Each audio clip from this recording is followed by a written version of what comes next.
Recipe के साथ सबा kitchen में आप लोगों का वेलकम करती हूँ। आज की रेसिपी है करेले की कलौजी, जो कि बहुत ज़्यादा बेहतरीन बनता है। आपके भूख को 4 गुना बढ़ा देगा जब आप बनाएंगे इस तरह से करेले की कलौजी, जो कि बहुत ज़्यादा इजी और आसान तरीके से बताने वाली हूँ। तो वीडियो को फुल देखें, आखिर तक देखें, इसकी बिल्कुल भी ना करें। तो यहाँ देख लीजिए, यहाँ 700 ग्राम करेला लिया है। इसको अच्छी तरह से वॉश करके इसको छील लिया है। उस तरह से इंग्रेडिएंट्स इस तरह से तैयार कर लिया है। अब इंग्रेडिएंट्स की क्वांटिटी को हम आगे चलकर बताएंगे। तो इस तरह से देख लीजिए, करेला लेंगे, उसके बाद चाकू से कट कर लेना। बीज से ये सॉफ्ट है, ये जो बीज है, ये करेला फ्रेश है। तो जो ज़्यादा दिन का करेला होता है तो वो आप लाएंगे तो उसमें सख्त बीज होंगे। तो ये सॉफ्ट है तो इसमें बहुत कम बीज निकलेंगे। तो इस तरह से बीज को निकाल लेना है। ये बीज को हम फेंकेंगे नहीं, बहुत सॉफ्ट है तो इसको हम डालेंगे। तो जो सख्त बीज होता है उसको मत डालें, डालने से कड़वा हो जाता है। तो इस तरह से पानी को उबाल लेना है एक पॉट में। उसके बाद जब पानी उबल जाए तो उसमें करेले को डाल देना, सारे करेले को डाल देना है। उसके बाद यहाँ पर नमक हम ऐड कर देंगे। नमक डालने से ये बहुत जल्दी ये कुक हो जाता है, आपको ज़्यादा देर तक पकाना नहीं पड़ता है। फिल करने के बाद इस तरह से सॉफ्ट भी हो जाता है। तो इस तरह से आप नमक डाल दें, 1/2 टेबल स्पून यहाँ पे हमने नमक डाल दिया। इस तरह से देख लीजिए, इसको कुक कर लेना है इस तरह से। अब इस तरह से इसको पानी से बाहर निकाल लेना है। इस तरह से देख लीजिए, कलर चेंज हो जाए तभी आपका करेला इस तरह से बॉइल्ड हो जाता है। तो इस तरह से पानी को निकाल लेना, पानी से बाहर निकाल लेना है। तो दूसरी तरफ हम इस तरह से पैन में तेल गरम कर लेंगे। उसके बाद यहाँ पर 2 मीडियम साइज़ प्याज डाल देंगे। इस तरह से बहुत ज़्यादा इसको ब्राउन नहीं करना है। ये सॉफ्ट हो जाने के बाद इसमें 2 मिनट तक इसको फ्राई करना है। उसके बाद यहाँ पर लहसुन का पेस्ट डाल देंगे 1.5 टेबल स्पून। और यहाँ पर डाल देंगे 2 टेबल स्पून कोरिएंडर पाउडर डाल देंगे। यहाँ पर ज़ीरा पाउडर डाल देंगे, मस्टर्ड पाउडर डाल देंगे। यहाँ पर मेथी दाना का फेनुग्रीक पाउडर डाल देंगे। यहाँ पर फेनल पाउडर डाल देंगे और डाल देंगे यहाँ पर हींग डाल देंगे 1 टीस्पून। यहाँ पर ड्राई जिंजर डाल देंगे 1 टेबल स्पून।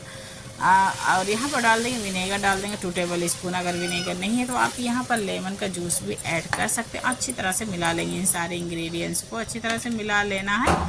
इसको रोस्ट कर लेना है तकरीबन 3 से 4 मिनट तक। देख लीजिए, इस तरह से रोस्ट कर लेने के बाद यहाँ पर हम नमक डाल देंगे, क्योंकि नमक हमने 1/2 टेबल स्पून हमने करेले में भी डाला था। तो उसी के अकॉर्डिंग आप यहाँ पर नमक डाल देना है, बहुत ज़्यादा नहीं डालना। यहाँ पर हमने नमक 1.5 टेबल स्पून नमक डाल दिया। वैसे आप अपने टेस्ट के अकॉर्डिंग नमक डाल सकते हैं। तो इस तरह से अच्छी तरह से मिला लेना है नमक डाल करके। इस तरह से देख लीजिए, इस तरह से तैयार होगा। अब यहाँ पर इस तरह से इसको तैयार कर लेना। अब यहाँ पर गैस के फ्लेम को बंद कर देना। इसको ट्रांसफ़र कर लेंगे एक प्लेट में। इस तरह से देख लीजिए, प्लेट में ट्रांसफ़र कर देना। इसको ठंडा होने देते हैं। अब यहाँ पर ऐड कर देंगे बीज, ऐड कर देंगे जो करेले के बीज निकाल लिए थे ना, वो ऐड कर देंगे। जो सख्त था हमने उसको बाहर निकाल दिया, जो सॉफ्ट है वही डालेंगे। सख्त मत डालिएगा, नहीं तो कड़वा हो जाएगा आपका करेला, खाने में आपको डिस्टर्ब करेगा। तो आप सख्त बीज मत डालिएगा, सॉफ्ट ही इस तरह से जब हो तभी डालिए। इस तरह से स्टफिंग देख लीजिए तैयार हो गया है। अब इसको ठंडा हो जाने देते हैं। ठंडा हो जाने के बाद स्टफिंग इस तरह से भर लेना है, इस तरह से फिल कर लेना करेले में। देख लीजिए, इस तरह से फिल कर लेना है। अच्छी तरह से इसको फिल कर लेना है, हाथ से दबा दबा करके इस तरह से फिल कर लेना है। तो इस तरह से सारे करेले को फिल कर लेना है। ये बहुत इजी तरीके से हमने बताया, बहुत क्विक मेथड से मैंने बताया है, बहुत जल्दी बन जाता है। एक बार ज़रूर ट्राई कीजिएगा। तो इस तरह से सारे करेले को देख लीजिए, इस तरह से हम फिल कर लेंगे। आप इसको धागे से भी बांध सकती हैं, लेकिन हम धागे से नहीं बांधेंगे। जो यहाँ पर जो अगर आप के करेले जैसे टूट गए हैं तो आप उसको धागे से बांध सकते हैं। यहाँ पर करेले नहीं टूटे, 1-2 टूटे तो हम उसको धागे से बांध लेंगे।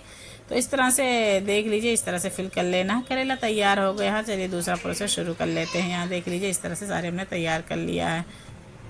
तो एक पैन ले लेंगे, उसमें तेल गरम कर लेना है। 6 से 7 टेबल स्पून यहाँ पर तेल गरम कर लेना है। उसके बाद सारे करेले को डाल देना मीडियम फ्लेम पर। बहुत ज़्यादा हाई नहीं करना है, इसको लो ही और मीडियम पर करना है।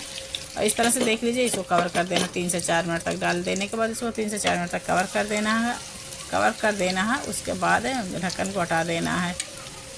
बीच बीच में इसको चेक करते रहना है। इसी तरह से इसको पलट देना है। अब चम्मच से इसको पलट देना है। इस तरह से देख लीजिए, बहुत ज़्यादा हाई पे नहीं करना है, इसको धीरे धीरे इस तरह से कुक कर लेना है। हमने पहले से तो करेले को उबाल लिया है, तो इसको ज़्यादा पकाने की ज़रूरत नहीं है। तो इस तरह से फिर भी हम इसको मीडियम फ्लेम ही पर कुक करेंगे, हाई फ्लेम पर नहीं करेंगे, जिससे कि हमारे मसाले जलने का डर होता है। तो बहुत ज़्यादा इसको मतलब इसको बहुत ज़्यादा हाई फ्लेम पर नहीं करना। इस तरह से देख लीजिए, हमने एक करेले को धागे से बांध दिया, क्योंकि करेला टूट गया था, तो हमने इसको धागे से बांध दिया। तो यहाँ पर हमने दोबारा से इसको ढक्कन लगा कर कुक कर लेना है। अब उसके बाद ढक्कन को हटा देना है। इस तरह से देख लीजिए कुक हो गया है। आप चाहें तो यहाँ पर और तेल ऐड कर सकते हैं, गरम तेल डाल दे सकते हैं ऊपर से। उसके बाद ये तैयार हो गया। अब यहाँ पर गैस के फ्लेम को बंद कर देंगे। देख लीजिए करेले की कलौजी बनकर तैयार हो गया। आप इसको लंच डिनर में शामिल कर सकते हैं। आप इसको रोटी से भी खा सकते हैं, बहुत ज़्यादा अच्छा लगता है। तो आप एक बार ज़रूर ट्राई करें।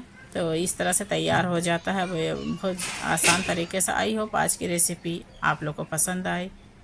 अब अगले वीडियो में एक नई रेसिपी के साथ आप लोगों से मुलाकात होगी। आप लोग अपना ख्याल रखें, मुझे भी दुआ में याद रखें। Take care.